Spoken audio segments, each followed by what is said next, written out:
Hello everyone, today I'm diving into a master study of Carolus Duran's 1861 portrait of Henri Fantin-Latour.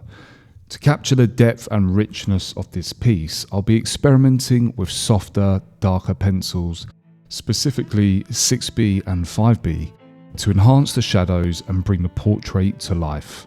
Along the way, I'll share insights about the original painting and walk you through key aspects of my drawing process. Let's get started. I began this master study with the initial block-in stage where I map out the contours and main shadow shapes of the portrait. This foundational step is crucial for achieving accuracy in your drawing. So I constantly measure the distances and proportions between each element. Using the softer 6B and 5B pencils allows me to lay down rich dark tones early on, setting the stage for the depth and contrast that will define the final piece. I do take a bit of time to constantly compare the lines to each other and check the reference, the original master study painting, and make sure that I'm achieving that accuracy as I progress before I begin to transition into the values and tone. The original painting that inspired this drawing is by Carolus Duran, a French artist renowned for his striking portraits. In 1861, he painted this compelling likeness of his friend, Henri Fantin-Latour, who was also a distinguished painter. The two artists met around 1855 while copying masterpieces at the Louvre, which is probably my favourite place in Paris, and you could say that their friendship was immortalised in this portrait. What drew me to this painting was its fresh and penetrating portrayal, revealing the talents that made Carolus Duran a rising star. The use of striking tonal contrast and bold brushwork demonstrates his allegiance to the daring styles championed by Courbet and Manet. Interestingly, this portrait reminded me of the works of John Singer Sargent, one of my favourite artists. It's worth noting that Carolus Duran was Sargent's teacher, and you can see the influence in the confident brushwork and the way he captures the essence of his subjects. As I continue with this drawing, I'll aim to translate some of that vitality and depth into pencil, paying close attention to the interplay of light and shadow that gives the original painting its remarkable presence.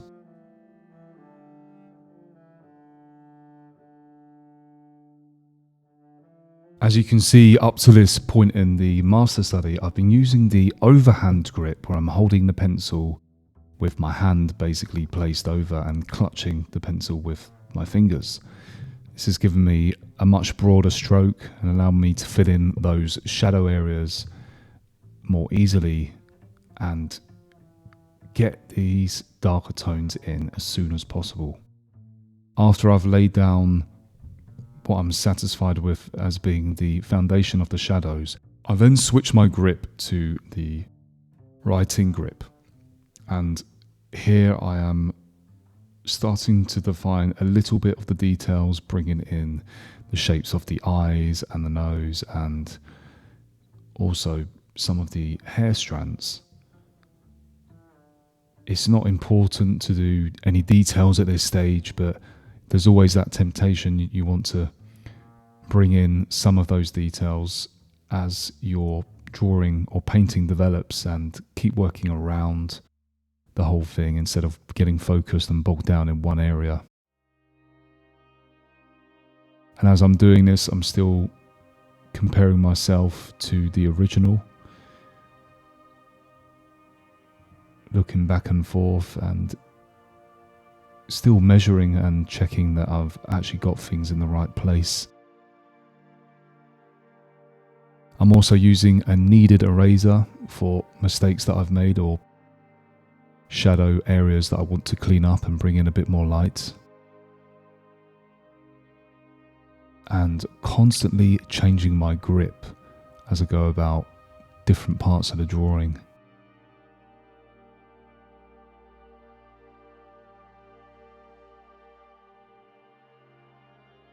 One thing I was struggling with a bit was getting his eyebrows in the correct place, and really all that I needed to do here was, instead of focusing so much on the actual shape of the eye, was to concentrate even further on that larger eye socket shape where the eyes are included within, and sort of gradually build up tones and values. But you can see in the original painting the eyelids are visible, and you can see the different planes on the left eye. So it's also important to sketch these in accurately, and then if they're such a small detail, then you want to change your grip up.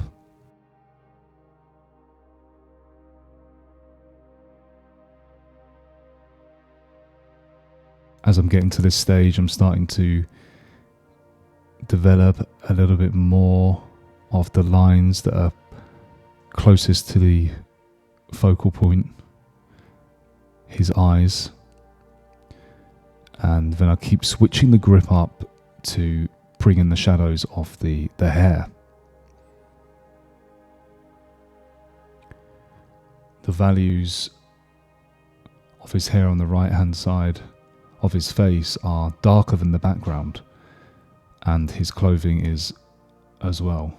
And it was quite difficult getting this correct because both the clothing and the background are close in at least half of the painting in terms of values. But as I'm sure many of you already know, if you really want to check the values properly, you can squint down and you'll get a lot more. This is actually something I should have been doing a bit more as I was doing this master study myself. I feel like I forgot to squint down properly at certain stages. And right now, continuing going about the darker shapes, still using the 5B and 6B pencil. I was expecting the pencil marks to be a little bit darker here, but as the drawing progresses, you'll see that I keep adding additional layers of tone.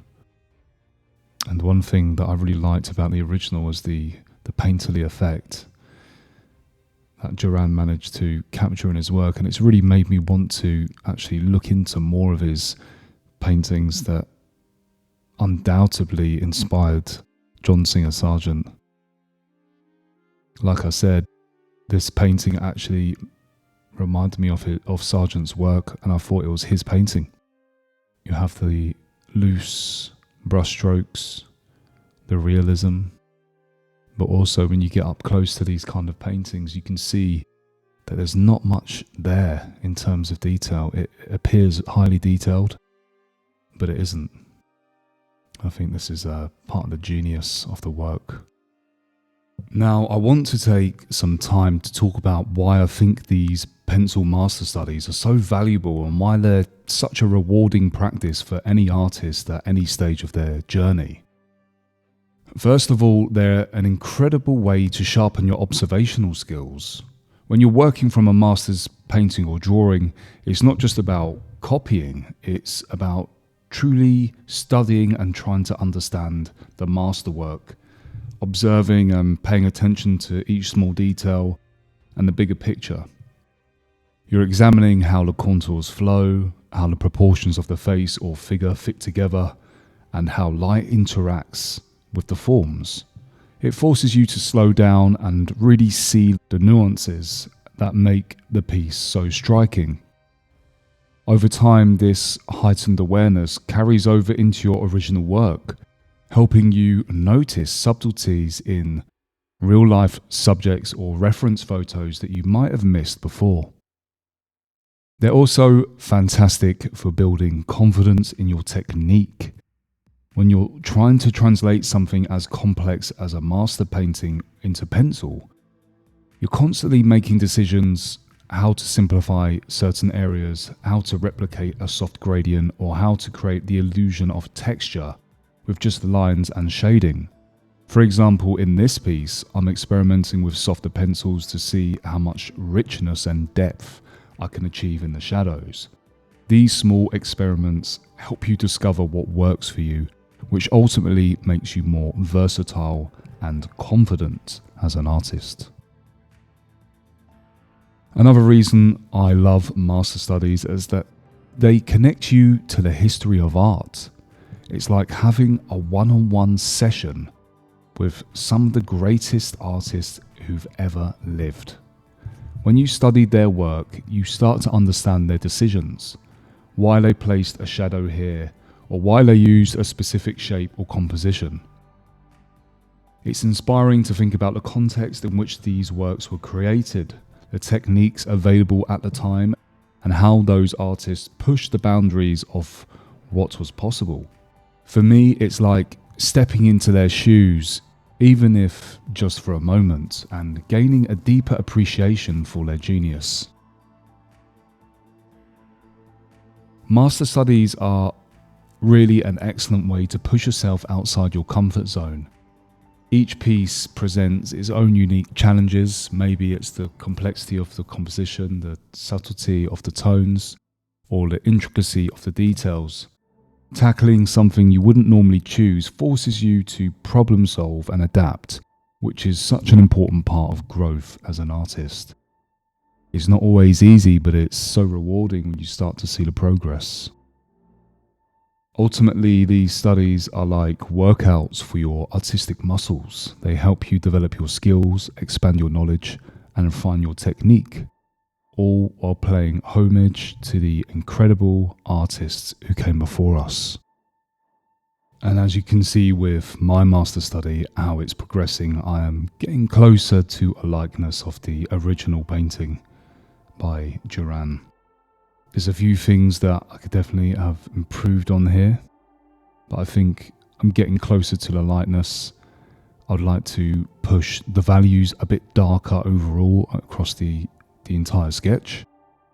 And I have actually introduced here my Blackwing pencil, my go-to pencil, my favourite pencil, just to see how the graphite and the tones can layer upon each other with the 5B and 6B pencils that were a little bit softer that I was using earlier. If you've enjoyed this video or found it helpful, I'd love to hear your thoughts. Let me know in the comments if you've ever done a master study or if you're planning to try one. It's always great to connect and share ideas. And of course, if you're new here, don't forget to subscribe and hit the notification bell so you don't miss future videos. Thanks so much for watching, and I will see you in the next one.